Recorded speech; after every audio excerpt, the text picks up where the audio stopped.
All right, welcome to the FeedBak podcast, everybody. My name is Back, and this is episode 225. Thank you for tuning in. A couple announcements, as always. Make sure you follow the FeedBak, BAK, everywhere on social media.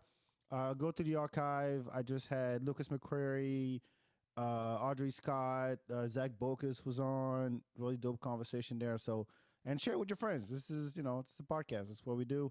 It helps. And if you're, by the way, and I'll make another announcement. If you're a comic out there and you have a podcast, holla at me. I think that there's, we should like cross promote, be on each other's podcast. That's how you grow your audience. That's how you get to know people. So, yeah. With that, so without further ado, let me introduce my guest. I got the very funny and the loud Jimmy Clifford in the building. Baby. What up? I had to turn your mic down before we started this. Yep. Oh, God damn. All right, let me turn my headphones down more. Well, okay, what we all have our talents. No, I get it, but I know. By the way, let me start with some compliments. You're really good as far as getting energy up and everything. Well, what you do at the Paul Room, shout out to you for that. Are you always this loud?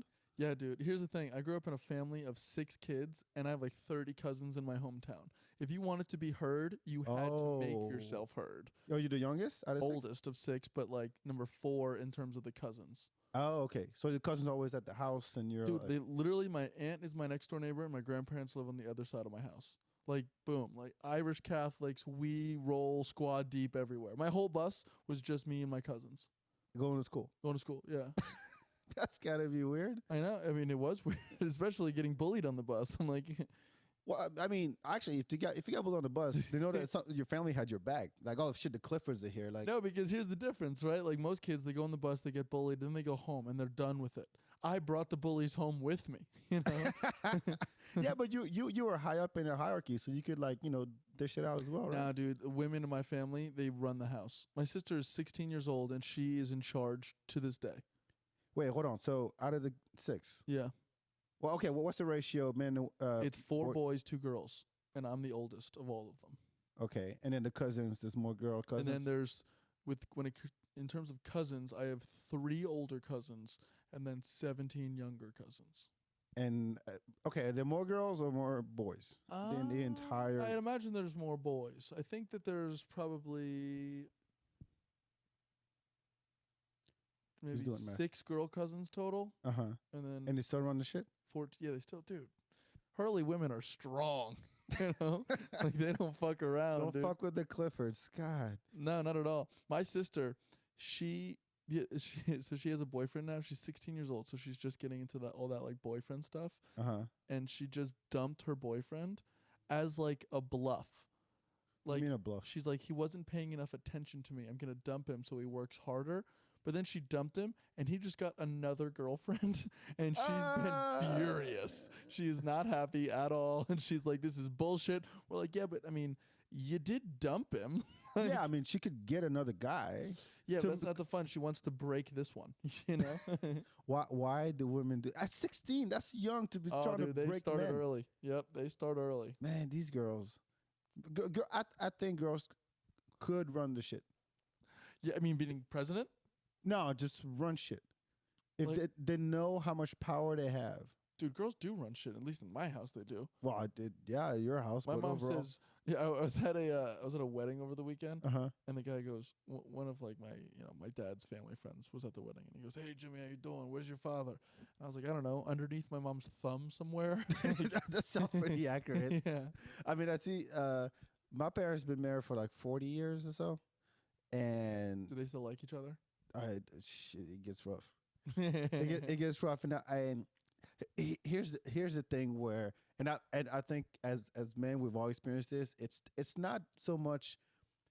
It's the little comments that just hit you. It's like someone poking you on the side, yeah, right, and you're like, that was so unnecessary. Like you'll do something. Let's say you're cooking, right? You're making an omelet, right, and then girl walks by behind you, looks over her shoulder, goes, huh. That's how you do it, or like a little. It's like, I'm cooking right now. Like if you really wanted to help, she wants you to know that it's wrong. Yes, what pretty you're much. Doing. Yeah, pretty much. But she won't even. But sometimes it's like, I would have done it like that, and it just walks off. Yeah. and you're like, can't live with them, can't live without them. See, I'll be honest. Please. That sounds beautiful, what you just said, where it's just the little comments. We get like a, what are you doing? That's wrong. Don't do it that way. Do it this way. Yeah, no, we don't. They don't. 0 to 100. No, but I think the passive aggressive is more hurtful because you're like, what is she? What does she mean by that? That was not. It's one thing she goes, okay, yeah, you fucked up, and then you actually fucked up. But what if you didn't actually fuck up? If you didn't, but I like in your face more than take that. Yeah, me too. I agree. But you was in your face all the time. Yeah, but I mean, everyone's in my face all the time. I always think Jimmy's face, everybody. This is where he takes it. I'm always wrong, like always. And you know, I can never escape it either because I like strong women that are gonna yell at me. That's your dating pattern. Is like if you look at your resume, that's what it is. It's just like girls that like yelling and don't have a lot of patience, I guess. Yeah, but you're a loud guy, so you would think that at least if they yell, if you're both yelling, but I don't yell. Oh no, I'm only happy. If we're in an argument, I get super quiet. I talk very slow and steady, and I never get excited. You never go above a certain decibel level. Yeah, if I'm like truly angry, I won't go above this level of speech. Like, wait, this is how I talk. Where? No way. Yeah. It freaks people out because I'm it's so different. It's so normally. Because like, you're like, if you're loud all the time, but when you sound like a serial killer when you don't. Oh yeah. Oh yeah. Something wrong with Jimmy. So yeah, dude. I had girlfriends that it really annoyed them. They're like, "Will you show some emotion?" And I'm like, "Do you wanna calm down, or are you gonna keep yelling?" I'm like that bitchy girlfriend when it comes to fights. I'm like, I don't like what I'm seeing, and I would like to pick this up again later when you're a little bit more stable. Oh, that would. Mm-hmm. Especially because I'm so unstable normally, but it's normally like positive, happy. You know? Yeah, you have a smile on your face, like you're that kind of guy. I'm not the fighter. I'm not gonna get in your face. What the fuck did you just say to me, bro? Yeah. No, I'm just like, hey, let's have fun. Yeah, and then one day you just sound like you're about to leave a ransom note. Yeah. And yes. Yeah, dude. My dad told me, he's like, it's so much cooler. When I was a kid, he's like, don't yell. It's so much cooler when you don't yell because then they always look like the crazy one. And yeah, I'm the opposite, man. It's like I'm so cool and collected all the time that when I pop off, I pop off. Mm-hmm. And so a friend of mine told me once, I've known him for 20 years here in Austin. And he's like, yo, back, I've known you for this long, and I've only seen you lose it twice. Yeah. And both it was because of the girlfriend I had at the time. and like, especially in public, because you know, most guys, I don't think. I mean, there's douchebags who enjoy that kind of attention and like want to make a spectacle out of an argument at the club or at the grocery store and whatever. But I'm like, no, I'm just gonna just let that slide. And then you know, in cartoons when they like the spice comes up and you see the red coming up, like yeah, it's like that. And then because I used to get angry at a drop of a dime, like really go like I'll go.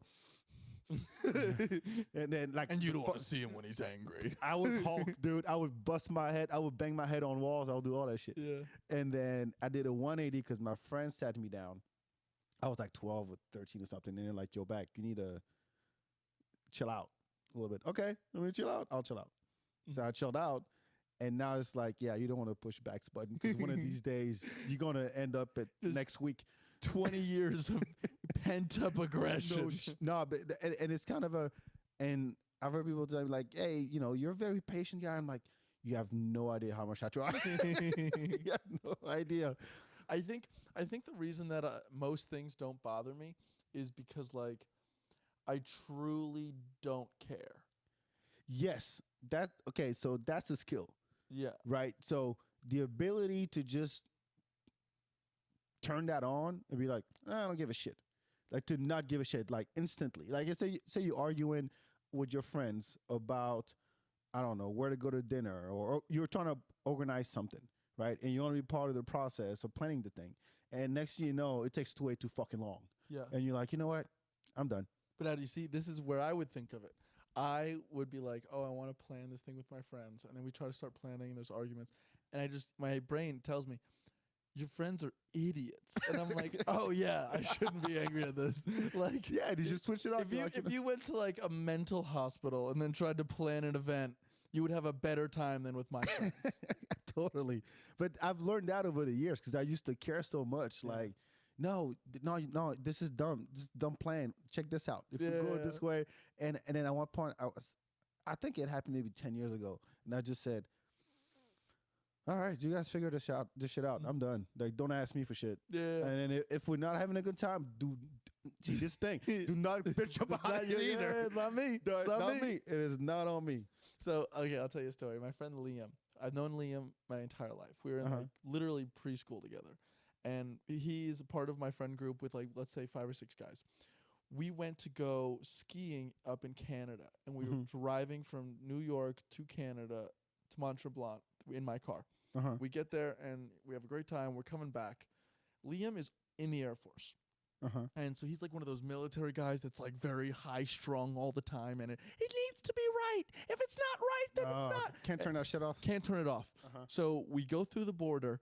And, you know, this is January. We come back from a ski weekend. We're half hungover. We're tired. We're like wearing, you know, our snowboarding clothes. So we just look like total stoners. And the guy at the Border Patrol goes, sir, you're going to have to open up your trunk for me. I was like, okay. So I opened up my trunk, and it was my dad's car. So I didn't know what was in it. And apparently my dad had been like transporting a bunch of hay I don't know.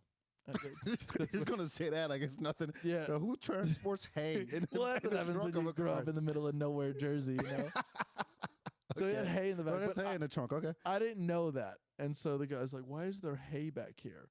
And in my head, I'm like, "Oh, you know, it must be like remainder from the Christmas tree, because you know, right after Christmas we threw the Christmas tree." I was like, "No, sir, you're wrong. That's not hay. That's Christmas tree."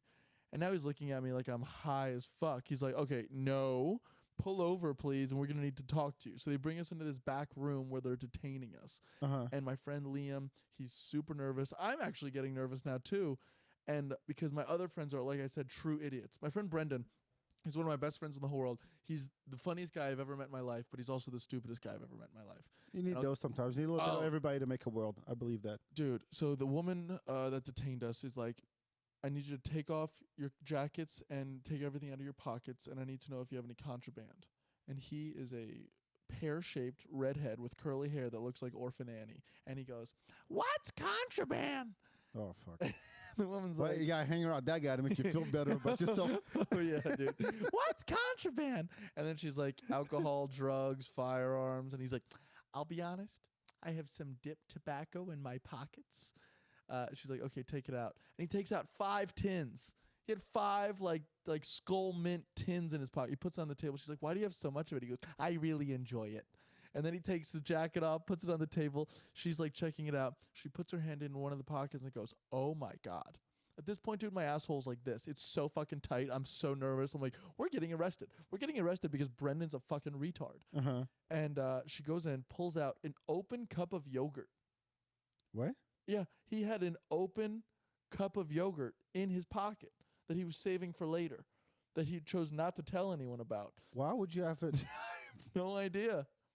I have no idea. An open cup? How does that? Okay, is it the yogurt that you open once and then you have to eat the whole thing, right? Yeah. So he had yogurt in his pocket. Yeah. He actually had. Forget the cup. Fuck the cup. He had yogurt in his pocket. He put his hand in his pocket and he went, right? Like when he put his hand in his pocket, he had lint. Actually, he had lint and yogurt. He had lint flavored yogurt in his pocket. That's what he had. Yeah. And she was like, "What the fuck is wrong with you?" And he's like, "I like to snack." She's like, "Get the fuck out of here, dude." It was the closest that I've ever been to being arrested, I think. But did you get mad? Did you get angry? No, I got nervous, but only at that moment. Like that's the only time that I can really remember myself getting like really, really worked up. When you hang with idiots, that's what happens. Yeah. But other than that, I'm like, yeah, it's fine. We'll figure it out. It's just like I know I've brought up this book before. There's the book called The Art of Not Giving a Fuck. The Subtle Art of Not Giving a Fuck. Yeah. And I read that. Gotta be subtle. Yes, very subtle. And it really puts a perspective on everything in life. You're like, you know what? it's not that serious. Like, how many times have you thought about, okay, I'm going to post this. You have some comment you on either on Twitter or Facebook, and right before you hit submit or post or whatever, you're like, who gives a fuck? Oh yeah. I do it all the All time. the time. All the time. I'll see a thread of comments about, it could be as simple as, hey, I'm looking for a new restaurant. I'm in town for the weekend with my wife, and people post a bunch of stuff, and I want to go, oh, you should check out this place. And I thought, why would he? No. Yeah. Even more than that, dude. What about all these people that are like, as you know, I think my TikTok keeps getting erased. I just Are get you on banned. TikTok too? I've been banned 3 times. For what? Yeah, I don't know. No. There's a pattern. If it's 3 times, it's not just one. Well, you see the jokes that I post. They're not that bad. Like, they're not offensive, but they mention offensive topics. So like one of the jokes was they just added 2 new Black Muppets to Sesame Street. And if I know anything about Black Muppets, I have a feeling they're gonna have a thing for Miss Piggy. And they got banned for that? Banned, yeah. Wow, China doesn't fuck around. It does not fuck around. So I mean, but those are the type of Black jokes. jokes for China is like, no, it's Chinese, right? TikTok Yeah, is Chinese. Chinese. So I keep There going no on. black people in China. What do they give a shit? I know they should. They really should. I'm like, I know black people that love that joke. Yeah, exactly. So I'm on TikTok, and every time you get banned, you have to start a new account, and you have to make like a new For You page, and it just shows you things that they think you might like. And so I guess I started a new one, and I must have liked some video that had something to do with politics. And now they're just sending me like TikToks all the time, and I find myself getting like revved up by it, even though that I know that I don't give a flying fuck about politics. Why? Okay, so is that the one platform you do well? Is TikTok? Yeah, I guess. I'm glad I'm not on it. At the most, I had 20,000 followers on TikTok, and then my Holy account got shit. erased. Oh wow, okay, this is serious. You could have made money. I know. Did you? Can you monetize? I could have joined the creator fund, but I didn't want to because I thought that you do pure comedy, man. No, I thought that putting myself on the creator fund, which is how they pay you, I thought that would mean that there'd be more eyes, and it would be more likely that I get banned. Well, guess what happened? I know. Look at what happened. It didn't matter. Monetize or not, fuck you. We're China. We'll do whatever the fuck we want. I know. It sucks. Yeah, I can't get around this.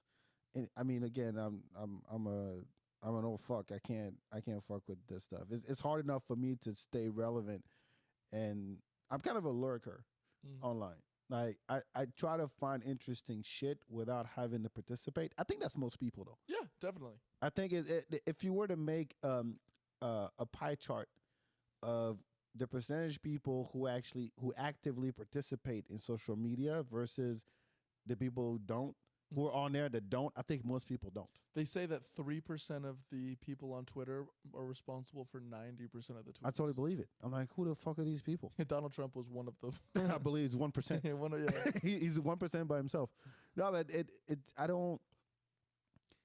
Yeah, I find myself scrolling through Instagram looking for interesting shit, or on Twitter. I go to the whatever's trending and I tap on that. I'll be honest, if you want to find new cool stuff, TikTok is the best spot for it. I ain't got time for that. No, I don't need another one.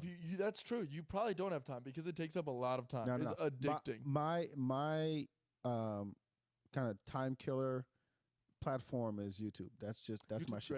Great. I think I don't have live TV. Okay. I don't think anybody does anymore. But anyway, I don't have live TV, so it's all on demand shit. But YouTube always gets me, especially when I'm on my computer, because that sidebar with the related shit is right there. On the TV, it's at the bottom. You have to go look down and you see it. And most of the shit is stuff you've already seen. Yeah. Right? But if you go down a couple levels, you have to go down a couple levels to see the related shit.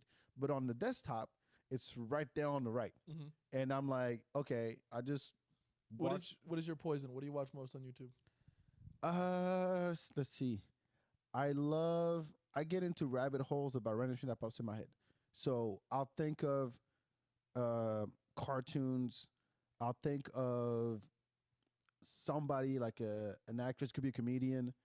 I like interesting, like something will pop up and say, and the title is the reason why 99% of all Hollywood movies suck. I'm like, huh, I don't know what I got to say about that because I agree. You think? So it's a 5-minute thing. Yeah. But I like people who put out shit that actually teaches something. I don't go for the like the funny stuff as much on YouTube. I try to every time I get into something, I try to learn. I'm not like or I use it for reviews. Like say I'm about to buy something, like headphones or mics, and I go review blah blah blah this product review, and I go on YouTube and look that shit up, and then that's another rabbit hole. Oh, there's this product. Oh well, these headphones. This guy compares this headphone. Fuck, I didn't consider this other headphones. Yeah. But now I spend 2 hours looking at headphones, and I end up not buying them. Yeah, that's a good point. What makes me laugh is that there are people out there that are like, I need to make a review about these headphones now. Yes. I mean, there's a kid who makes millions unboxing Phones? Toys. Oh, yeah, he's a little Asian kid, right? I think he's Asian. He's like 3 billion subscribers. Or something crazy. I mean, it's like, I think his name's Ryan Toys. I don't even know his name, but I'm good. Kids on YouTube. I know a lot of kids on YouTube. Jimmy Clifford. I know a lot of kids on YouTube. That's the name of the episode. No, but it's like I'm all for viewer created content. Yeah. If it's stuff that's put out by IGN will have whatever they got going on their website. If it's the same shit that's already on the website and they just throw on there just because there's more eyes on YouTube. Let's say if SNL puts a clip on there, they have to put a clip on there because nobody's watching SNL live. Nobody's watching Jimmy Fallon live. Here's a 3-minute clip. We'll go on there, put it on YouTube. Totally. That makes sense.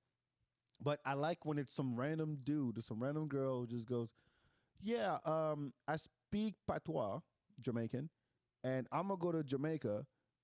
I was a white guy and prank people that I don't speak patois at all. Yeah. And I'm just going to drop some bomba clock shit on everybody. Hey, that's interesting. Yeah. That's interesting. I get a kick out of that kind of stuff.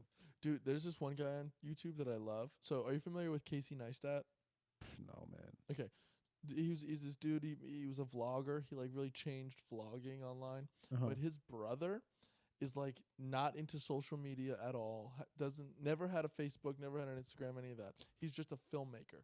Uh-huh. And he recently started a YouTube channel where he's just like making weird little short films and puts it up. And they're they're just so digestible. I like that. Yeah, it's really when it's like, well, let's put it this way. I don't have to learn all the time. I can be entertained too. Yeah. But I like somebody actually who's passionate about something. Mm-hmm. And like, oh, well, this is what I don't care if he has 500 views or 500,000 views. Yeah.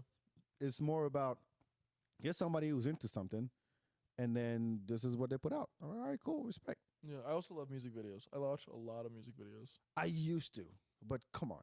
Like, okay, give me an example of a last good music video you watched, and you're like, okay, this is actually. You add that to your playlist of Jimmy Clifford, August of 2021. Great music video is my favorite band is called Bleachers from New Jersey.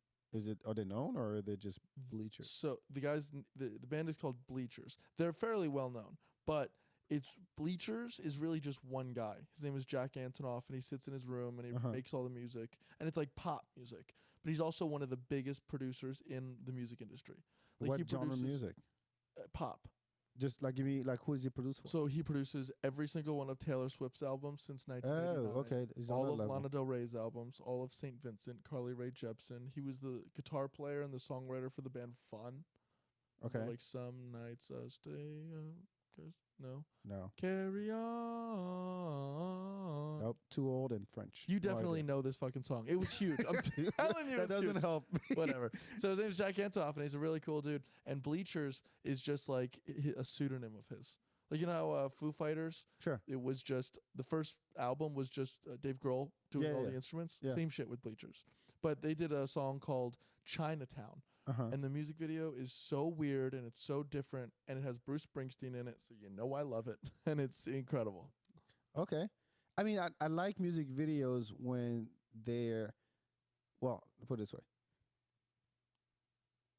Back in my day, no, I'm not going to start with that. No, but the last music video I saw that I thought was interesting, there's a new Drake album that just came out. Certified Lover Boy. Did you listen to it? Yeah. Fuck it. Fuck it, you don't like it? I was never a Drake fan to begin with. Okay. I was, okay. I was an old Kanye. I wouldn't say fan, but I had a lot of respect for what Kanye did early on in the kind of music he was College putting out. Dropout. Yeah. Okay. And I liked what he was talking about in his songs. And then, he married a Kardashian, and then he went crazy. And he had a song called Whoop Diddy Whoop, and I'm like, what the fuck is this? Yeah. So anyway, I didn't follow the whole beef between the two, but Drake to me is a genius at marketing himself. Sure. He's great at it. He knows how to. All right, I'm gonna play video games with the dude from what's his name, the guy from Fortnite.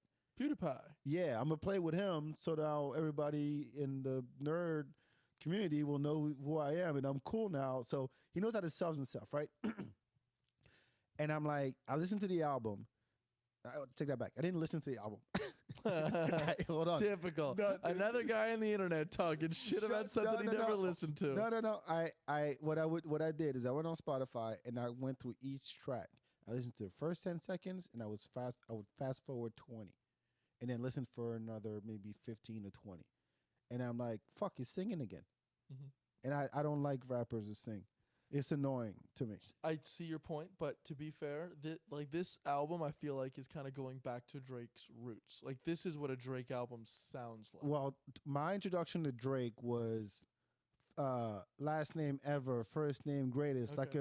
That's a bar right there. Ain't nothing to play with. That's a bar. Opening line, his first best I ever had was like his first hit single, maybe his first single, but that was the bar for me. And then from there, it's like, I mean, on that thing, like, the fuck out of here. Well, the way I look at Drake is I think he's playing the character of a rapper. Yes. Like, for example, we know that Drake doesn't do all of his own raps. Probably not. Like, on Views from the 6th, which is a rap-heavy album of his, I think there was like 22 tracks. He had 27 ghostwriters. I believe it. It's a lot. I believe it, but he know how to sell it. The first time I heard Drake, and it pissed me off, literally pissed me off, was he was doing this freestyle for Funk Master Flex. Nobody knew who it was, and he had a BlackBerry. And he was reading? Yes. And no, he's not just reading, he's stalling. Flex is like, yo, what you got on that, Drake? And Drake was like, yo, Flex, hold on, wait, hold on, wait, BlackBerry. It's just like scrolling through his shit, and it's like, yes, hold on, Flex. And he just stalled, and he was just reciting the shit he wrote on a shitty ass BlackBerry. And I'm like, no, I'm done. Mm-hmm. I can't fuck with a guy like that. You can't call. So to me, if you think of him, I don't think of him as a rapper. He's a pop star, and he's the best of the decade. I mean, he dominated the 2010s like nobody's business. Mm-hmm. I'll give him that. He's great at marketing. But I listened to that album, I'm like, okay, the emojis was kind of funny. But the video for Sexy, I'm Too Sexy, whatever, is funny. Yeah. You see that one? Yeah. With like Kawhi Leonard, and then Yeah. he had the commercial with the was it vaporizer or some kind of cologne or whatever. Like, okay, I like that. He's funny. He is funny. I'm sure he's funny. Well, this is to your point that you said earlier about Kanye with the scoop diddy whoop. Do you know the story behind that? No, but I listened. I said my son does the same thing. He do scoop diddy poop. And But this is what makes that so funny. So that was Kanye's beat that he made. Drake heard it and is like, dude, I want to be on that. Give me that beat. I want to do a song to it. And Kanye's like, no. And he's like, come on, dude, I'll give you $3 million for that beat right now. $3 million. And he's like, no. And then because they had this feud going, just to spite Drake, Kanye released that song with the stupidest lyrics he could think of, just so Drake couldn't have it. That's the story. That's the story behind it. Whoop diddy whoop. Yeah. Whoop diddy scoop He's for like, 3 minutes. And the song. What's the name of the song? Shit! It has some kind of. It was back in 2018. Yeah. Hold on, because the name of the song, it sounds actually like it's about something. It's something yourself, maybe lift yourself. Yeah, that's it. Whoop diddy scoop. Lift yourself. That's right. Lift yourself. And you're like, yeah, it's called Lift Yourself. And then you listen to 4 minutes of whoop diddy swoop. Whoop diddy scoop. But he just did that because he's like, fuck Drake. Wow, and that makes it funnier. I did not know that. Okay, I did not know that. That's funny. Still a shitty ass song. But called Lift Yourself. Yeah. I had to listen to, I mean, one of my friends listening to it. He was a huge Kanye fan. And I'm like, have you heard of whoop diddy poop? And he goes, no, listen to this shit. Literally. And he's like, I can't believe this. And this goes on for 3 minutes. Yeah. Dude, what about Donda? I mean, he has a 27-track album, and one of the tracks was just Donda, Donda, Donda, Donda, Donda, Donda. Like he's doing Panda again? Is that what it is? No, there's no beat. It was just some woman saying his mother's name over and over again. Donda, Donda, Donda, Donda. It's like trying too hard to me. So I'm not into it. No, I'm not either. My favorite Kanye album is Life of Pablo. I mean, I don't think I ever listened to it. I didn't care. That one's the, I think I'm diving back on the ground. Underground? That's because that's well, where I I've walked in been. and I heard some French rap. Is that what your thing is? French rap? I grew up on it. So this the stuff that you're listening to and you heard when you were walking in here, that's old French rap. French rap now sounds more like whoop diddy poop to me. Yeah? Yeah, it sounds like whoop diddy poop to me because it's like they always emulated what Americans did, whether it's production wise or even content wise. Yeah. And it used to be because France, for when I was growing up in the 90s, even in late 80s, it was very socially engaging, political. Mm-hmm. It was political. It was social. It talked about real, kind of like, think about, Run DMC back in the day, KRS-One back in the day. Yeah. It wasn't about partying and all that stuff. And then fast forward to now, and it's this sound like the guys here. They do the humming, the song. Humming, I'm like, all right. Mama. I don't get it. Like Migos? Dude, the one I heard, walk it like a duck it. Yeah, walk yeah, it like yeah. a, no, Versace. That's Versace's name too. Versace. What kind of song is this? It's Drake and Future. Something like me, I'm an Illuminati. Like Drake has a song called Big Rings, and the whole song is just, I got a really big team. They need some really big rings. We need some really nice things. Better be coming with no strings. That's the whole song. You mean to tell me that he hired somebody to write that shit, or he wrote that shit on the toilet? I still don't think he wrote that shit. I don't think so either. Drake, I get an idea. That's a killer song. Yes. We're dropping it tonight. Migos, Versace. Huh? Versace? Versace? I will say, I think that back in the day, the guys that you're talking about, like I've been listening to a lot of old school Jay-Z, like definitely better lyricists, better rappers. Oh, there's no comparison. But dude, the people today are very entertaining. Did you see what Future? The what?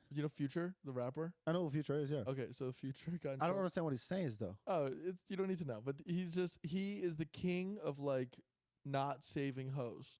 Like the other day, he sent his son, who's 8 years old, posted something on Twitter. There was a screenshot of a message that Future sent him that said, "Your mom's a hoe."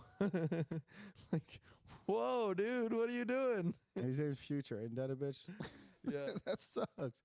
But I think that there's a place for shit like that, in music, the whoop diddy poop and all of that. That fine. place is called TikTok. Yes, yes. Because here's the thing, you live in an era where if you don't crank out shit, people forget you. Yeah. Because there's so much music coming out. There's no need for a record deal. You could throw that shit on SoundCloud, on YouTube, and then you're the guy for 15 minutes, right? I mean, what happened to Panda? Designer, yeah. Yeah, what happened to him? Even what's his face? All the littles. It's like Uzi Vert. He's not doing hip hop anymore. Post Malone went, fuck that shit. I'm going country. Yeah. So it's like you have to stay relevant, and so there's not as much, I guess, I won't say art, but like craft to what you put out, because it's not as like, if it takes you, it's not about the album. Put it that way. Yeah. It's not about the album no more. It's like I'm gonna have this one hit single, right? Maybe 3 hit singles, and the album will come later, right? And I have to make sure that the rollout is actually what matters the most. People were talking about Drake and Kanye for weeks. Kanye doing all of his listening parties all over the country. They're like, oh yeah, that's actually more interesting than the album itself. Yeah. And so it's more about the process and the marketing behind it than the actual piece of work. And it's like, no, I'd rather you take your time with an album, but when it drops, it's dope. Like, we'll hear about Kendrick. Kendrick, his album isn't out yet, is it? No, it's not. But he's not like, oh, let me tease you with blah, blah, blah, blah. Or let me start a beef with, no, it's like you. And I'm not even a Kendrick fan, but I appreciate what he brings to the art form. And that's how I look at it now. I'm like, okay, you could be dope as fuck, but and not me dope as fuck, according to a lot of other people than me. But your what is your contribution? What are you bringing to the table? That's like, oh yeah, this guy we're gonna remember him for a long time because fill in the blank. But with that being said, Uh huh. hip hop especially is all about that spectacle. If Yes. you don't have that spectacle, like the biggest people, like look at 50 Cent back in the early 2000s, Eminem. You sure? Like these guys were just as in the news. It was just a different type of news. Like Lil Nas X, he makes memes, and that's why he's at the forefront of people's minds. Eminem would go do interviews and tell Nancy Pelosi to fuck herself or whatever. Yes. The antics. I think the antics is fine, but it has to match the record. Okay, so here's another question. When you think of a record, what do you want? Depends on the artist. Like, my favorite part of a record is when I can see that there's a cohesive thought with the whole thing. For example, with We're talking about album. We're talking about a album. Okay. With like My Beautiful Dark Twisted Fantasy, I think it's a great album, and I think that each song fits being on the record and Mhm. should be there, and like they all have like a through line. Unlike, let's say, a Cardi B album that's just like track. Yeah, because the last one like that to me is the Busta Rhymes album that came out last fall, Mm-hmm. where it is long, but here's the banger, here's the underground joint, here's the one with Mariah Carey, here's the one that has a dope video, here's the one and there's a remix to it. Here's the one with Kendrick, and then we're gonna release the we're gonna sample Michael Jackson, and we're going to release the lyrics video first. Like to me, it's like I think of it like a complete work of art, and I agree with what you're saying. It has to be cohesive in some way, but I think that people don't consume albums that much anymore. Not as much. Not as much because But there used to that's be a why process. when you do get a good album, it separates itself. I hope so. Like with, for example, with the most recent Bleachers album, the one I was talking about earlier, Uh huh. the new album that came out about a month ago is called "Take the Sadness Out of Saturday Night," Uh huh. and you can see all of the different feelings and emotions that he was dealing with while making that album. And it's different than all the other albums. It's not just like, I'm blowing her back out. Whatever the fuck. Well, and the thing is also the end goal is, well, I don't want to speak. Well, fuck it, I'll do it. When you think about, okay, I'm gonna put out this piece of work, but how does it like stay alive, Mm-hmm. right? Back then you made a record, and you had, yeah, of course you had your hits on it. And then what would be dope is that you would hear that sampled on someone else's record. Mm-hmm. I love that shit. Like you listen to Channel Live, and oh shit, they sample Mobb Deep. That's a little piece from that Mobb Deep album. Oh, they took a line out of a Wu-Tang Clan album, and so you can connect that dot. You can trace something all the way back, whether it's what's sampled or little cuts here and there in the chorus, like little scratches and shit. Like I like that kind of stuff where there's kind of a lineage, there's a story behind this song. And also, what I also appreciate is when you have, it's all always the same motherfuckers that are featured on everybody else's tracks. Well, I'll tell you, if you look at the new Kanye album, anyone that wanted to was featured. It looks like an open mic sign-up sheet. Just like he had like more features than songs. Is it true that he had a bunch of songs that never made it, but they were recorded, so he owns them? Dude, I mean, maybe. Who knows? With 27 tracks, it didn't look like he didn't include that many, you know? Well, maybe that's what we kill. Maybe that's how we'll kill. But that's rare these days. And if you're going to make an album, it's not as much about, okay, who's hot right now that should be on my album. Oh, yeah, Future's hot. Let's bring Young Thug on. Let's bring one of the babies. Whatever baby is available. Let's get them on a fucking record. Let's get a chick. So it's either Cardi B or it's Megan Thee Stallion or it's Nicki Minaj, and then who else? Like Rhapsody is fucking killing it lyrically. Why don't you take her? But no, it doesn't fit.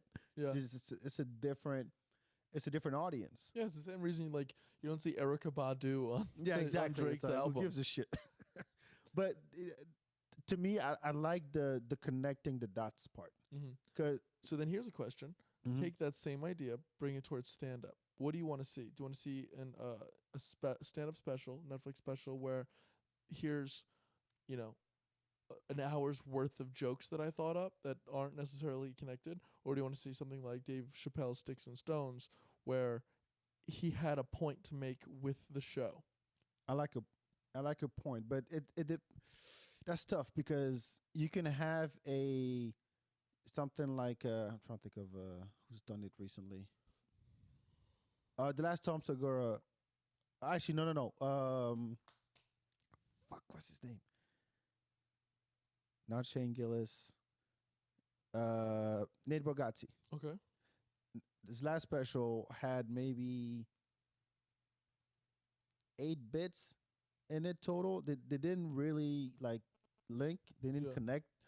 But as a total piece of work, I think it works. Yeah. He had like it's like the first part of it was hilarious. The middle was kind of to me. Mm-hmm. I almost fell asleep because he's not that Not energetic as a exciting. guy, No, of a he is guy not. at all. And then the last part was freaking good, Yeah. right? So there was some lulls in the middle. But then you watch a Jim Jeffries who's tries to tell you a story about a time that he went on a date, he needed to take a shit, and that takes 20 minutes to tell. Yeah. And in between that, he takes these tangents, Mm-hmm. and then it brings it back. Oh yeah, I fucking got out the car and I took a shit at the doorstep, whatever, right? I like that because I expect that out of somebody like Jim Jeffries. Yeah. So I guess it depends on the comic. Interesting. Like, for example, one of the ones that I think at least comics love to talk about is Mike Birbiglia. That's one guy I don't. You don't know him, or you don't like him? I know who he is. Okay. It's never made me laugh. Yeah, that's totally fine. But you see how his thing has like it's a story. It's a show. I haven't There's really. there's an beginning, a middle, and an end. Uh-huh. Whereas like, you take someone like Dave Attell, who's hilarious. Don't get me wrong, but it's just joke. True. Joke. So what I love is I want to see what are you working on now, and like, I don't want just joke.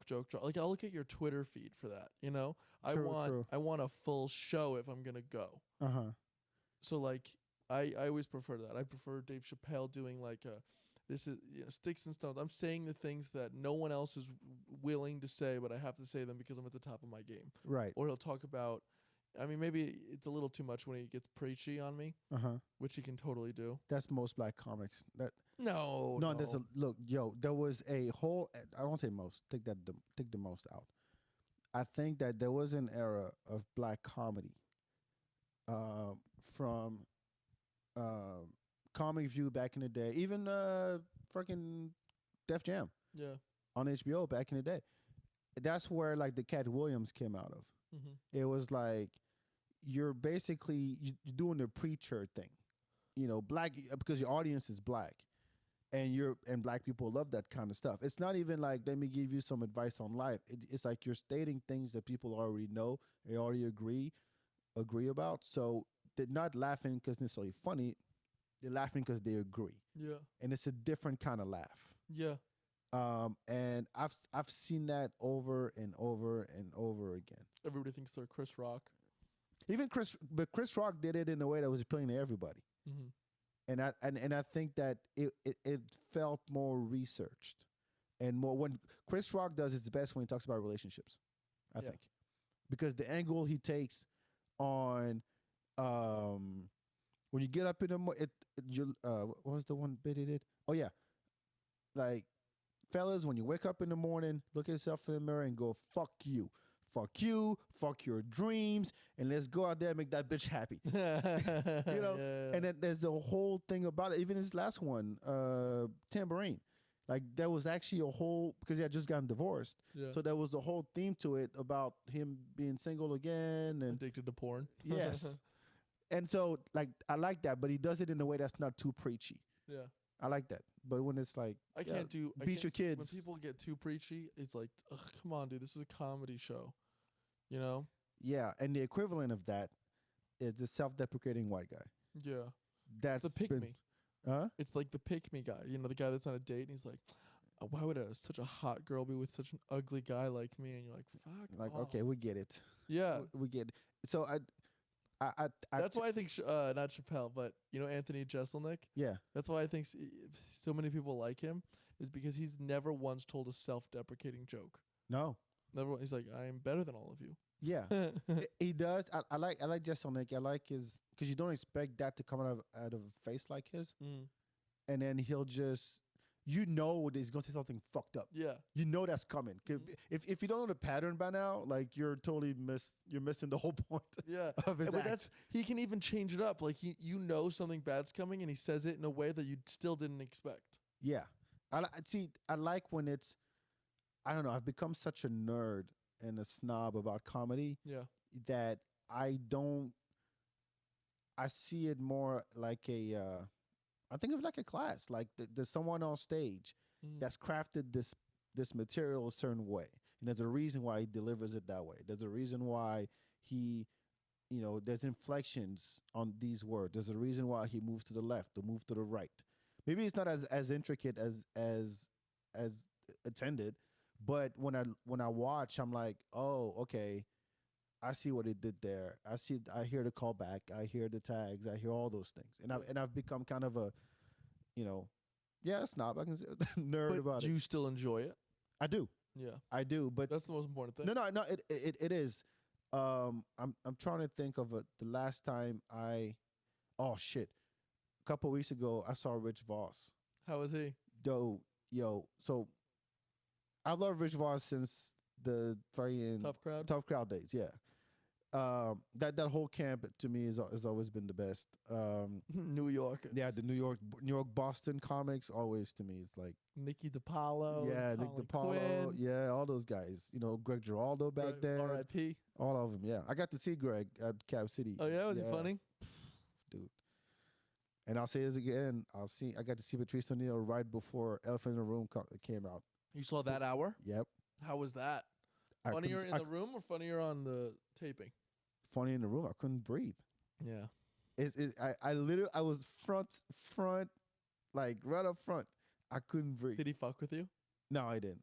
That's good. No, he didn't. I'm glad he didn't. I was with my white girl too. He didn't say shit. I was like, oh. But like, the one who gets me all the time is Big J. Always gets me. Yeah. Every time, because I'm there, and then it's like, oh, this black guy. I got a big dick. I talk to him, and he just gets at me. No, but shit, I forgot why I said all that. We're talking about Rich Voss? Yes, and he had a thing about Bonnie McFarlane's rotten foot. Rotten foot? Yes. Because he says his wife, but if you don't know who his wife is, it doesn't matter. It makes it funnier if you know who his wife is, right? Yeah. So he would talk and talk. He would do crowd work. He would come back. Oh man, I had to deal with my wife fucking rotten foot, and then I just lost it. And I'm like, that's a professional at work. Yeah, like you take notes at that point. It's one of those. It's one of those things. And yeah, that was the last time that I was like, that was just a couple weeks ago. But dude, I felt the same way watching Jimmy Shupert. I heard about that. Oh, so funny.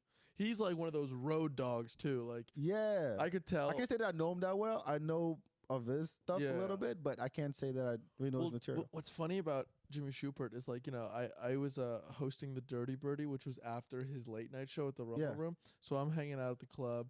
Craig Fagola's there. He opened. Yeah. A couple other comics. Jimmy Schupert's standing there talking to us, just holding court. He's doing bits. He's literally running bits by us. And I'm like, oh, this is a fucking road dog right here, baby. Does that get annoying? Honestly, it wasn't annoying to me because it was like, it was kind of funny more than anything. It was like, oh, he's had this conversation a million times. Probably. I'm not even, I'm just another audience member between shows to him. Right. And I enjoyed it. Yeah, I think it's more fun when you hang out with, I would say, professional comics, and you're just talking shit. Yeah, and they're not trying jokes necessarily, but it's because of the people that are around, and it doesn't sound forced, and it's not like they take over the conversation either. Oh, dude, you want something rough? There's this one comic in Austin that I can't fucking stand because so Nate Bargatze came to the Creek in the Cave. Uh-huh. He did a show, And then after his late night Saturday show, he was hanging out in the back with everybody else having a drink. Sure. And it's me and like 2 or 3 other comics and this one dude, and then Nate Bargatze. And we're just asking him questions. And he's literally giving us like a master class in comedy, just answering whatever questions we have. That's nice of him. That's So annoying, fucking but cool. yeah. And as we're asking him questions, this one guy keeps interrupting Nate and being like, so what I think is, and we're like, shut the fuck up. You're an open micer. You've been doing it 3 months. I don't care what you think. And it was like so uncomfortable because Nate would literally like go to start talking and then he would interrupt him and Nate would just like kind of look down at the ground like this and like wait because he doesn't want to be like, hey, shut the fuck up. Like if it was Colin Quinn, he would have told him to go fuck himself. But this is Nate Bargatze. We're If it talking was about Rich a lot. Foss, he would not even dare say anything. Exactly. But Nate's a nice guy and he's not not gonna ruffle any feathers. But dude, I was furious because one of the biggest things I feel like in comedy is you need to know how to just shut the fuck up. Same thing happened, and if they hear this, they'll know who they are. It was the weekend that Godfrey was in town, and we were in the green room at the Romo Room, and he was just there. We were just there hanging out, and I know I'm name dropping, but Godfrey's a friend. Whatever. We're in the green room, and there's other people there, and these 2 comics started going off about. One of them was talking about, I don't know any funny female comic in Austin. And wait, this is just some random person or is it another comic? No, it is a comic. Okay. It is a comic. I'm not going to. No, you don't have to say Yeah. But if they hear this, they're just like, hey, they were there. No funny broads in Austin. Yeah. And they've been in maybe a year or 2, maybe 3 for one of them. I don't know. Sure. I don't know. And Godfrey's there hanging out, and we're talking, and there's other comics who are on the show too, just shooting the shit. And we get out of there, and he goes, "Yo, back where you want to go?" I'm like, "We could just walk down the, Rock Rose is right here." And then one of them started walking with us, and Godfrey goes, "What the fuck is this?" Who is knuckleheads? Fucking chilling in the green room, acting like they've been doing comedy for 10. Because here's the thing, Godfrey's been around for a long time, so you can't face, and he doesn't give a fuck. Does not give a fuck. This is what I love about him. He'll call, and I'm like, "Do you want to say something?"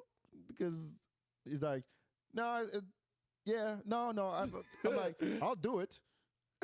I'll do it." So I'll walk up to the dude because we're walking back to the car. I turn around, I'm like, "Hey, man, fuck off." No, I was trying to be nice because I'm like, I get it that you're trying to be, cool and all that. I get the intention, but especially after the stuff that was said in the green room, I'm like, come on, man, really? Like, if you start philosophizing about the Austin comedy scene in front of a guy who's been doing it for 20 years that you didn't really meet, and you're just there because you're a comic, and at the time the Roma Room green room was like open door policy, and since then Rob was like, "Fuck this shit, that's over. If you're not performing, get the fuck out." And so, and I'm like, "Hey, man, Godfrey don't know you, so sorry." And he goes, "Well, I don't want to be somewhere I'm not wanted." I'm like, "All right, where you want to take it?" So, good. He just left, but it's like I don't. How do I put this? I have so much respect for comedy and people who've been doing it for so long that I don't even dare ask them about it. Like I'll name drop again. Last week, Adam Ray put me on his show. Yeah, he put me on his show. Like the night before, he said, "Back, you want to do 5 minutes tomorrow?" I'm like, "Sure, sure, I'll do 5 minutes. I can do 5 minutes. Yeah, I can do 5 minutes." And I went right before him, and so, and I now here's a better question: did you tape it? Yeah, I did. Oh, of course I did. Good. You see me? I'm hoping. How many fucking comics in Austin don't tape their shit? I'm like, idiot, tape it. Bring a camera. I record all my sets. Good, you should. I record all my sets. And after my shit, I didn't go up to him and say, "So, what did you think?" I'm not gonna do that. First of all, I don't even know if he watched it. He's like, I don't remember. You're like, well, luckily I taped it, so we can just sit here. can we go to the green room, just the two of us, and we'll review joke by joke? Hey, do you want headphones? I have headphones. I have another phone so I can take notes. Yeah. How much time you got? Seriously, like I didn't. And when I told my friend, he goes, "Wait, what didn't you ask?" Mm-hmm. And I'm like, no, I don't. It doesn't. Part of me wanted to, but part of me is like, that's not why. Yeah. I'm like, yeah, you but made the right choice. Yeah, I mean, my friend was like, well, he's a comic you respect, right? Yes. You like what he does. Yes. You have his number. I mean, not that you're buddies, but you know him. Mm-hmm. Yes. So why don't you ask him? No. Yeah. He doesn't get it. No, you don't do that. Because yes and no. It's like, I'm always like, whenever I see these people that I'm a huge fan of, I always want to be like, oh my God, I'm your biggest fan. Blah, blah, blah. But I also want them to treat me as a peer. And you'll never be a peer if you do the shit like that. Exactly. And this is why I've been very fortunate to hang out with a lot of professional comics. And again, it's me doing my own horn, but this is the part of the comedy that I enjoy the most. Yeah. Because I'm a fan first. Me too. I'm a fan first. So if I'm going to have dinner with Paul Verzi, I'm going to shut the fuck up about comedy and let him talk if he wants to talk about it. Otherwise, we'll talk about hip hop, we'll talk about family, we'll talk about kids for 3 hours with a cigar. And so, but I'm not going to go, so give me some advice. What advice is there other than shut the fuck up, get on stage and be funny? Yeah. I don't care what else. You got to, no, that's it. I mean, so I'm a door guy at the Creek, and as you know. Oh, you still doing that? Because I haven't seen that. Yeah, still doing it. I work like maybe once or twice a week. Oh, okay, which work totally great for me. Like, I want to be present, I want to be there, but I also can't be there all the time because I'm also trying to do comedy, Right. And I get people walking up to me and saying the most ridiculous shit. Like, there's this one person when the Legion of Skanks were here. If you know who you, if you listen to this, you'll know who you are. Oh, let me put it this way: unless this person that I'm talking about is on the podcast, they're not listening. You know? Okay. Maybe they already have. Well, you tell me off air. They haven't been on this podcast. Oh, you haven't? No. Okay. I don't think this apartment's big enough for their head. Oh, shit. Okay, fair enough. Getting messy. Now I want to know. When we turn off the mics, I want to know. This person walks up and they're like, and this is all I do. This is all I ask. I go, ID? That's it. They're like, excuse me, I'm friends with Big J. And I was like, okay. ID? And they're like, no, you don't understand. We're like really good friends. Like me and Big J, we're like really tight. I was like, oh, okay, whatever, fine, go ahead in. So I let them in, and then I find out, A, not only have they never met Big J, B, their agent knows Big J's agent, and hit up Big J's agent so that this person could possibly do a guest spot on the show. Oh wow. That's a stretch. Yeah, it's a stretch. That's a stretchy hope. And then the person that this person brought, so this person is person A. They brought a friend. The friend got so angry during the show that she stood up, stormed out, came up to the bouncers like, they shouldn't be making jokes about this. I was there. You were there?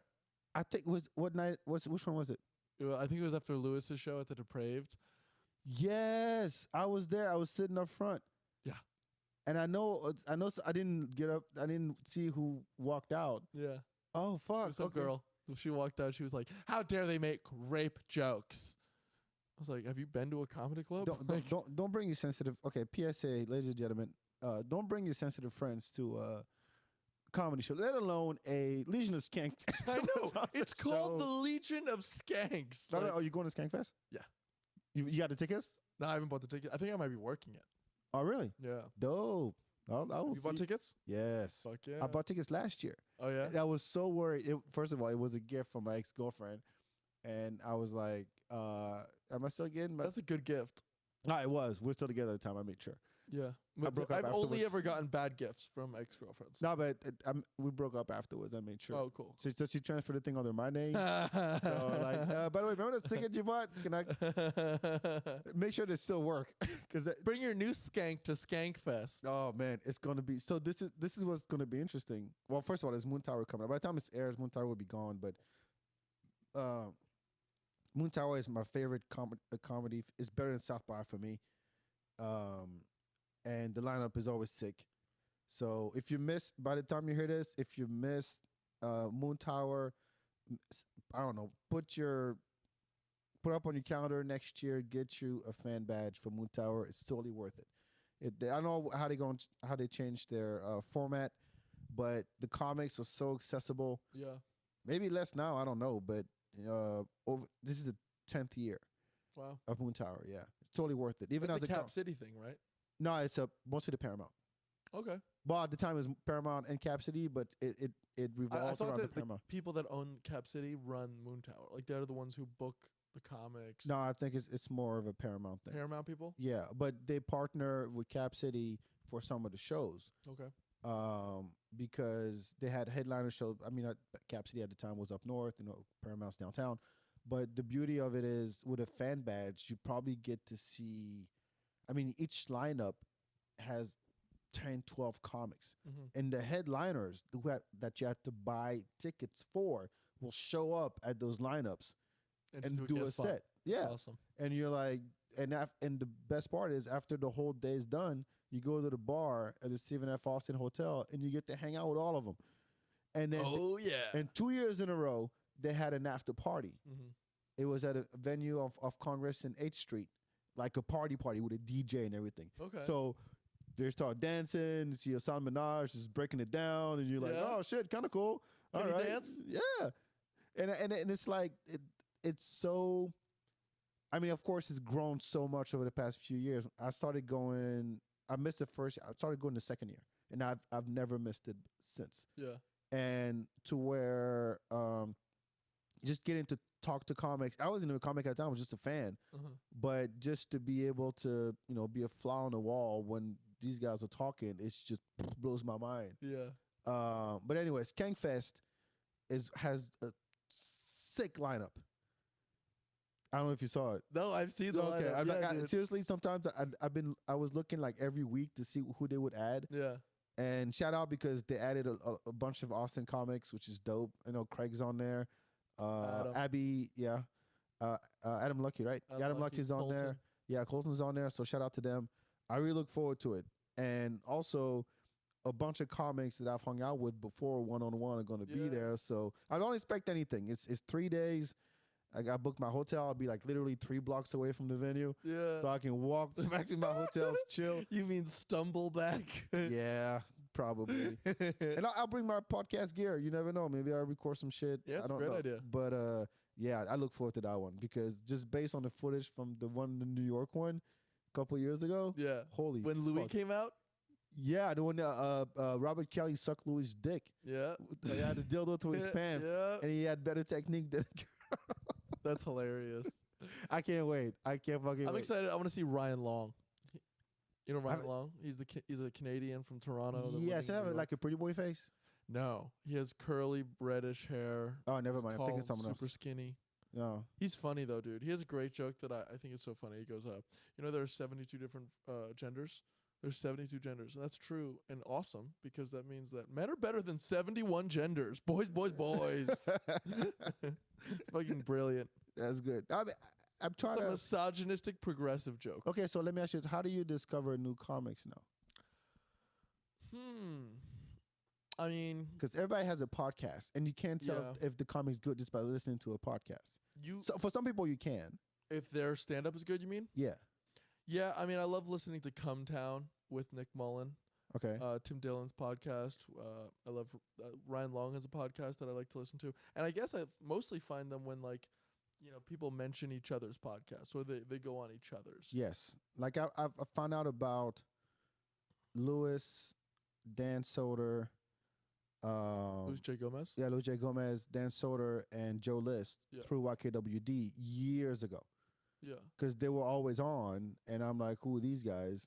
And then through Louis, I found out about Big J. And I'd seen Big J early on, but I didn't put 2 and 2 together. Mm-hmm. He came for South by long time ago. And I was like, who's this dude with the gloves? The gloves, yeah, and then the short pants, I guess, or the pants shorts, however you want to call it. It looks like Dice's like overweight son. Pretty much. And that's the same thing I did with music. When you look at the back of an album and you go featuring this guy, the liner notes, right? On yeah, the like record. this guy featuring this guy. Who the fuck is this guy? I like him on this record, so I'm gonna go check out what he got. And that's how I kind of grew my musical taste. So comedy is the same thing for me, dude. With music, especially, what I like to do is I'll find people that I like and I go and look up their influences. Oh, how do you find that out? Like interviews. Oh, okay. Yes, I'll be like, who influenced blah blah blah, and for the most part, they've already said it, right? So like with that guy Jack Antonoff, Bruce Springsteen was a big one. Talking Heads, Bob Dylan, all that kind of shit. Or Nirvana was Kurt Cobain, and before Kurt Cobain with Nirvana, like they were really into Bad Brains or all those weird type of punk rock bands, and I got into that. Let me ask you this then: is if you think of the DJ, maybe not as much in rock and stuff, but for hip hop at least.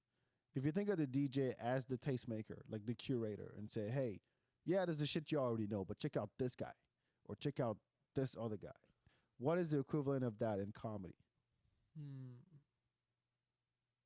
I've been thinking about it, and a podcast is too easy of an answer because if they're good in their own right, they probably have their own thing going on, so you're not really discovering it. Honestly, I wouldn't say it's podcasts. I think that if we're the person, of who it used to be in the day was Johnny Carson, and I think he passed that over to Conan. Okay, so if the tastemaker was what the Tonight Show was, it's not the case anymore. Not anymore. I think Conan had that slot up until about 3 years ago. And now the tastemaker is honestly Rogan. No, yes, that's a good. That's no, a good answer. I think Rogan's a kingmaker. Yeah, more of a tastemaker. That's a good answer. I would say the YouTube algorithm. Huh? But that's so. It depends on what you do, though. Yeah, but it's making your taste. Yeah, that's true. So if you see if you watch the Mark Norman thing, next thing you know, Shane Gillis is gonna Joel is gonna pop up. Shane Gillis is gonna pop up. Sam Morril is gonna pop up. Yeah, that makes sense. So it's not really somebody; it's a machine that's telling you what you should like. Yeah, thanks a lot, Zuckerberg. I don't trust that shit. I don't. It's too accurate. It's scary. It's fucking scary. Like when you watch a show on Netflix and you're done with the last episode of the last season, and it tells you, yeah, you like this too. No. Well, here's the thing. My Netflix is all fucked up because I have like 5 other people on my account. You can make different profiles. No, I know, but my dad is a 55-year-old white man from New Jersey. Do you think he's really going out of the profiles? He's like, nah, I pay for this shit. Every profile's mine. You don't see mine. It's all kid shows. Yeah. It's all kid shows. Like you're fucking up my taste because it's like, oh, there's a new. There's like, Corey Carson. This it's like Narcos and then like Dora the Explorer. Pretty much, and then PJ Masks right next to it, and there's an anime that's gonna they'll be there just for the fuck of it because I like that stuff. And then there's another stand-up comedy. I already seen that one. God. I'll tell you, my brother's 11, but his tastes in things to watch is so weird.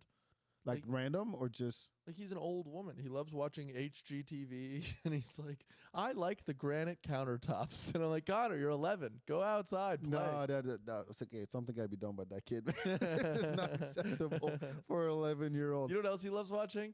He's a hype beast. So he loves watching, like, there's videos of these rich kids in New York where they'll just get in a circle, and then one person will step in the middle of the circle, and you think they're about to, like, break dance. That's not what they do. They just go, shirt, $300. And they'll say what kind of shirt it is. And pants, Louis Vuitton, $250. And then there's a little thing next to it that shows you how expensive their outfit is. Why? Don't. Cool. You know what? Don't answer that. My bad. Do not. I don't want to know why. It's like every time I find out about shit like that, I have to add another. Like if I were to make a spectrum of mankind that's like thousands and thousands of miles long, I'm like, okay, that motherfucker exists. Yeah. Like somebody does Dude, that. My brother is that way, and he doesn't have any money. He came into New York when I was living there, and we were walking on the street, and there was this some dude selling knockoff bags on the side of the road. Yeah. And he sees this Louis Vuitton hat, and he goes, how much is that? And the guy's like, $25. Like, my brother's like, what? At a steal. Jimmy, can I have $25? And I'm like, yeah, sure. I Yeah, give him it's the money. Louis Vuitton. That's what it Yeah, says. literally. And then I go home later that day, and I see my brother in his room on FaceTiming his friends, and he goes, "Hey guys, see this hat? $500." Oh, I told you about the time I got ripped off. So I'm originally from Senegal, and there's markets you go like in any third world country, right? They make Nike, but it actually says Nike, Yeah. like it's the F and the swoosh is the bottom of the F to make the E. Yeah. Fucked up shit like that. So I bought this Bob Marley shirt. I bought this Bob Marley. I was so proud of it, and I don't know, maybe 11 or something. Yeah. I don't know any Bob Marley shit. I'm like, okay, I'm in Senegal. I wasn't thinking I was supporting the economy either. I read the this is my home country, remember? Yeah. I'm on vacation, and my cousin goes, yo, Bob Marley shirt. I'm like, all right, Bob Marley shirt. I buy it. I take it back to France. I wear it to school. And actually, these motherfuckers waited till the end of the day. Which is worse. They waited till the end of the day, and they said, yo, back, we got to talk to you. Your shirt says Bob Marley. Yeah, this is Bob Marley, but it's spelled Marely. Oh, no. I was so pissed. 'Cause remember, they waited till the end of the day to tell me that. Yep. And when I bought it, it's like, yeah, I got fucking ripped off. Yeah. It's like, yeah, this is not, and they try to, they jack up the prices because I don't sound Senegalese at all. I sound French. So they're like, yeah, 50. Yeah, dude, look at me. Even if I sounded Senegal, I would still be upcharged. They'd offer me 100. Oh yeah, no, they have no shame. They have no shame. I mean, they shouldn't have any shame. Look at me. I'm fucking. See this Eiffel Tower? I look like a thing? colonizer. Yeah, 100 euros. Oh really? Is it the true? real one? Yeah, it is. It fell off the side of the Eiffel Tower. Yeah. Eiffel actually built a bunch of smaller ones. There's only like 20 in the world. This is one of them. This is one. Oh my god. Yeah. It's like, do you have any proof? And it's just he takes like a receipt and writes, "This is real" in crayon. Was it nice packaging? Like, here, you can take this. Give this to your wife. You give it to your wife. A Ziploc bag. Good. That is nice packaging in the Senegal. Is a Ziploc. The zip doesn't even work. It doesn't even zip lock anything. That's funny. I saw this Vice documentary recently. It was like a little clip where apparently like a big problem in Africa right now is people keep drinking like Robitussin. That's what they say. I haven't heard of that one. But what I find interesting, Like in Houston, they drink cough syrup back in the day. exactly. What is it? What's it called? Promethazine, right? I think that's what it's called. Robitussin? Whatever the chemical that's in Robitussin that gets you fucked up. And so, but what made me laugh is that if you drink too much of it, it like rots your teeth. And so they all just like dump it down their throats. Oh, so it doesn't touch teeth? Yeah.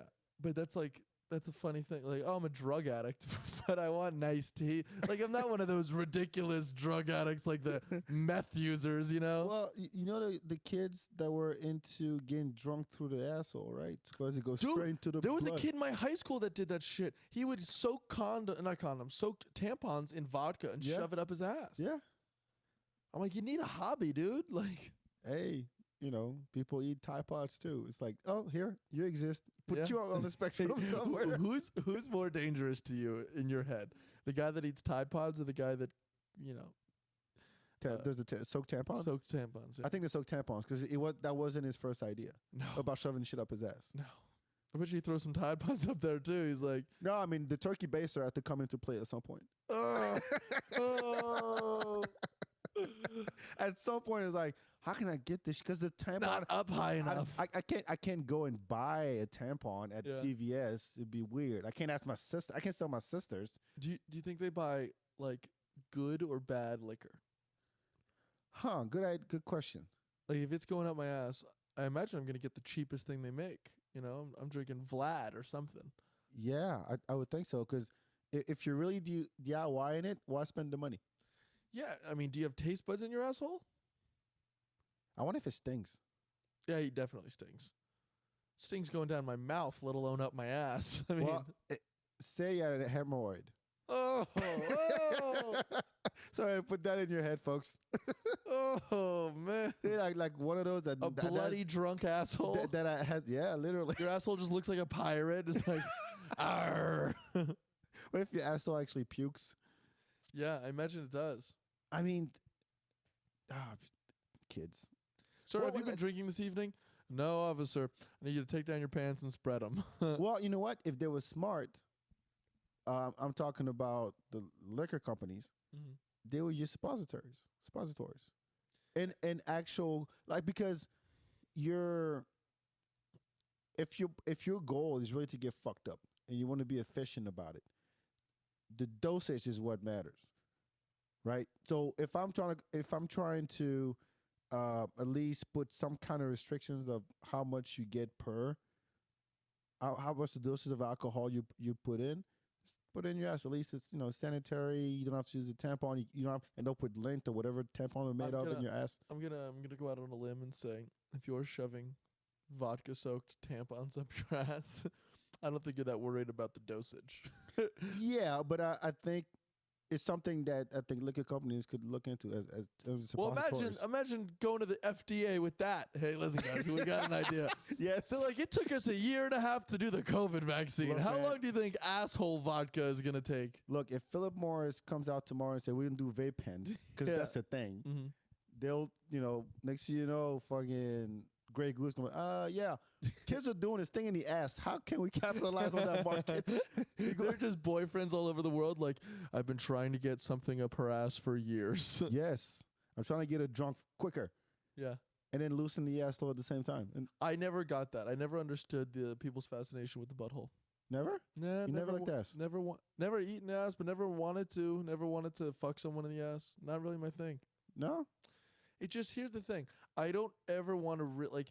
That's the only thing that risks shitting on you during sex. yeah, but there's a protocol to it. Hopefully, a cleaning protocol. Do I have to clean it? Because I'm not big on working. No, well, you ask her. So she cleans it when she gets there.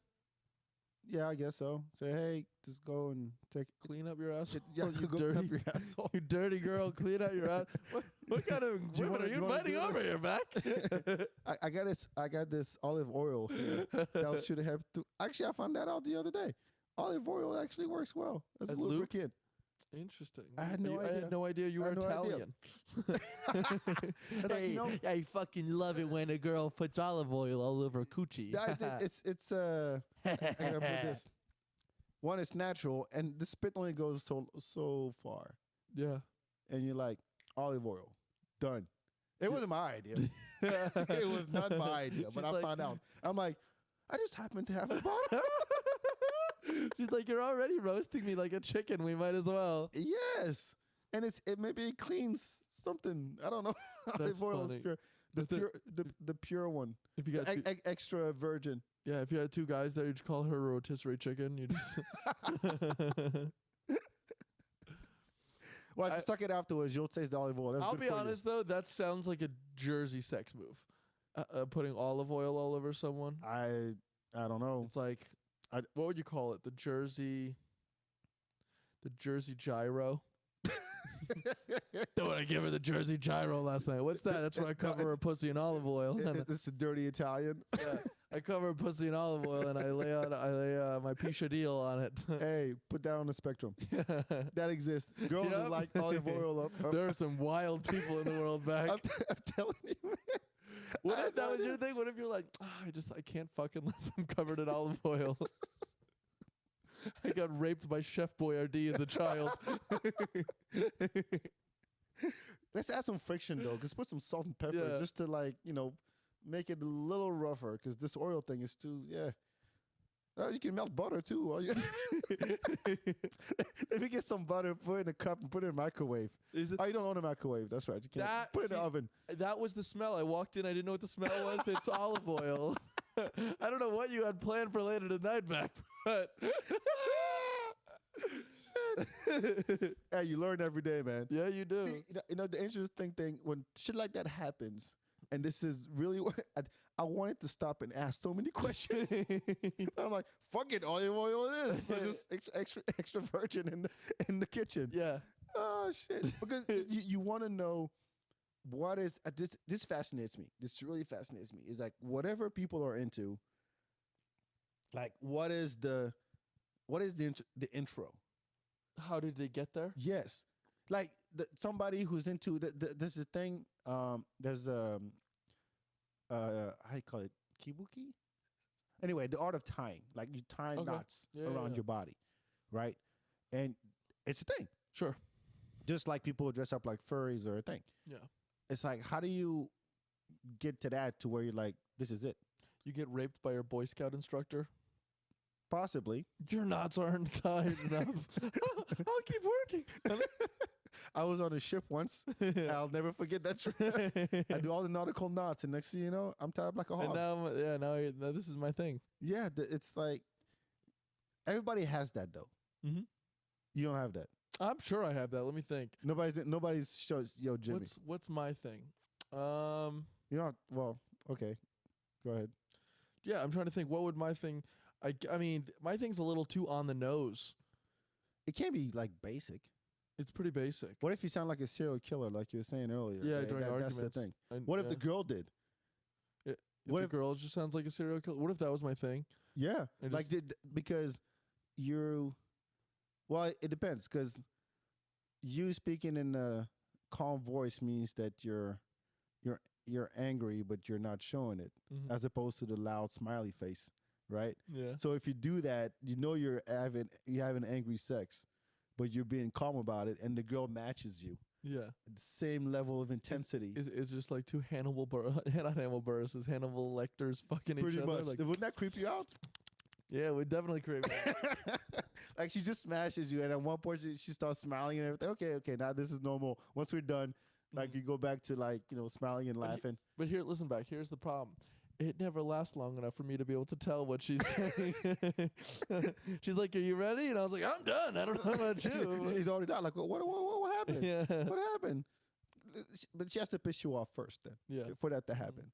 Yeah. Just to really, maybe put a tampon up your ass to see what happens. Yeah. Piss you off. She'll get me drunk out of my asshole, and then take advantage. Take advantage of me. Yeah. Yeah. All right, ladies. Jimmy Clifford. Hey, anyone want to tie me up and get me drunk? Do you have enough tampons in your purse? Because Jimmy wants to experiment. Yeah. Yeah, let's figure it out. Hey, you never know until you try it once. You're like, oh shit, this is it. You know what? I've been looking for my thing. I'll tell you, I feel like if that happened, I would get caught up with like the wrong things. Like I wouldn't be able. This would happen. She try to put the tampon in my asshole, and then I would just find out that I have a very shallow asshole, and I would be self-conscious about it. And you would stop. I wouldn't stop, but the whole time I wouldn't be enjoying it. I'd be like, I bet you put it in such bigger assholes than mine. Is there sizes to tampons? Small, medium, large? So. Yeah. There are? I mean, I don't know if small, medium, large. I think the way it goes is like small, medium, middle school librarian. As in the thickness of? I don't fucking know. Not the string, but I mean, well, it doesn't expand once it gets wet. It expands. Yeah, it's the whole point. But like the length, I imagine matters. I guess. And we sound like two idiots. You know what's funny? You know how tampon works? You know what's funny? I imagine that they had the same conversation in the Texas Senate right before they're like, yeah, 6 weeks sounds like long enough.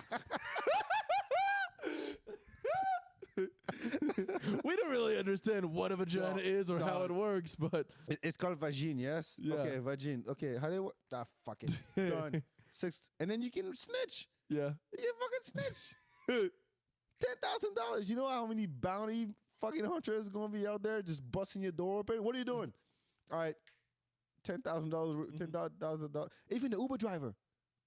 The Uber driver can do it? Or no, you can snitch on the Uber driver. Oh, wow. Who took you to the abortion clinic or whatever. I'll tell you, as an Uber driver, I don't ask people shit. I don't ask where you're going. I don't ask anything. Well, don't, because somebody could sue your ass and make $10,000 because the girl you had behind on your back seat was pregnant and was about to get an abortion.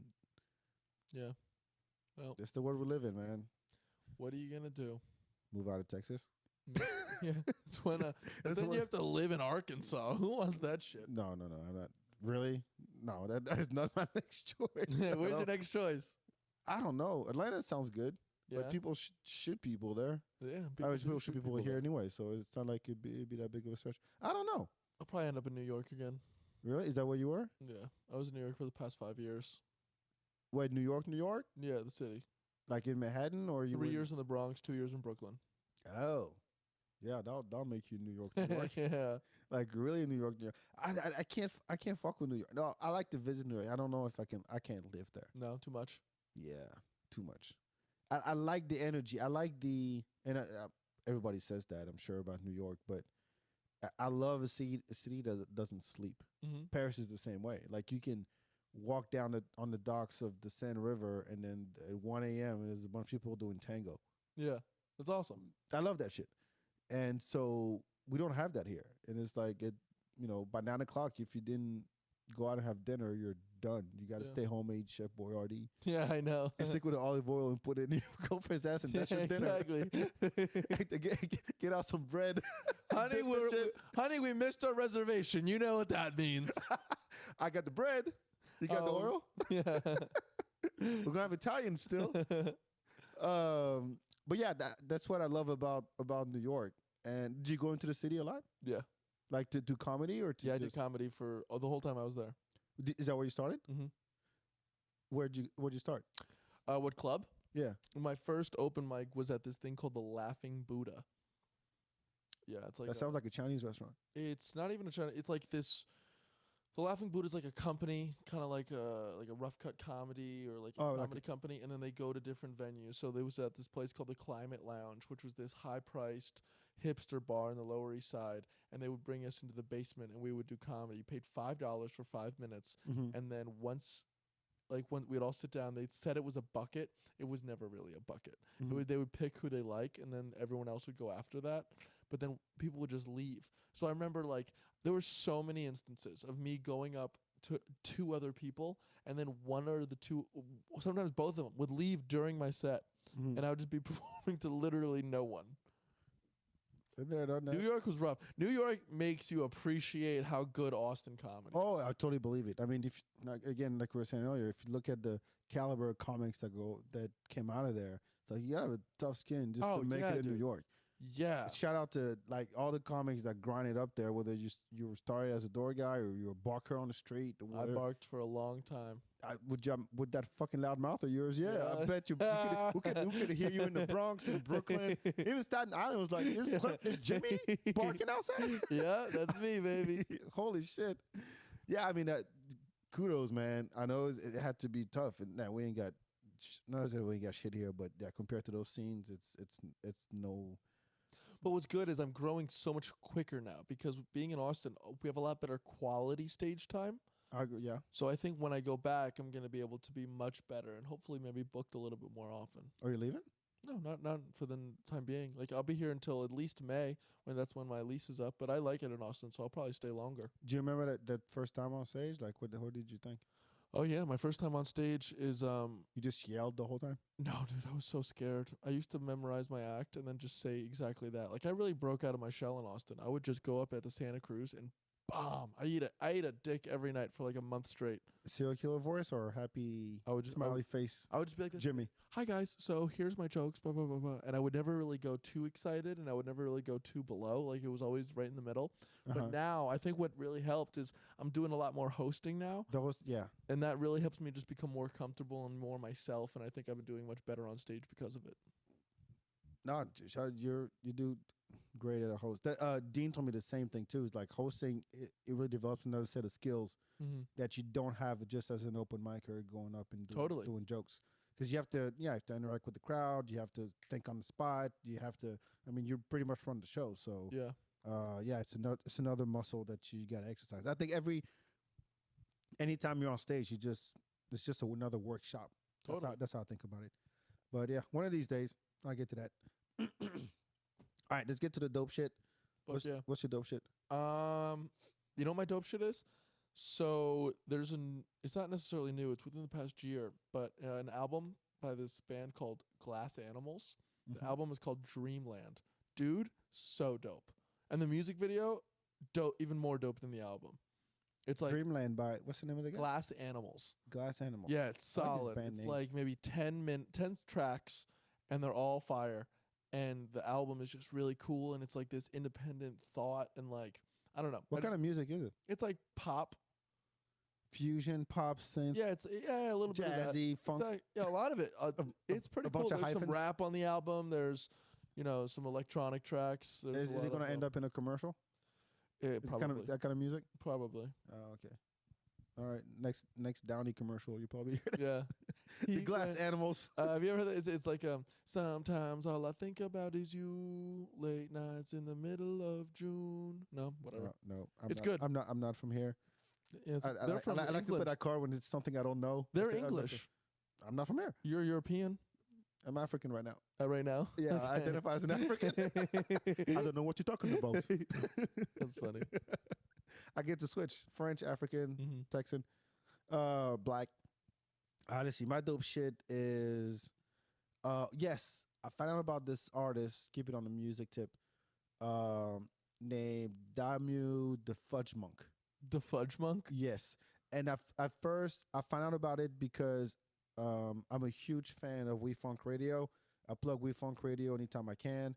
It's the best. Fuck Spotify. Fuck Pandora if you still use Pandora or Apple Music.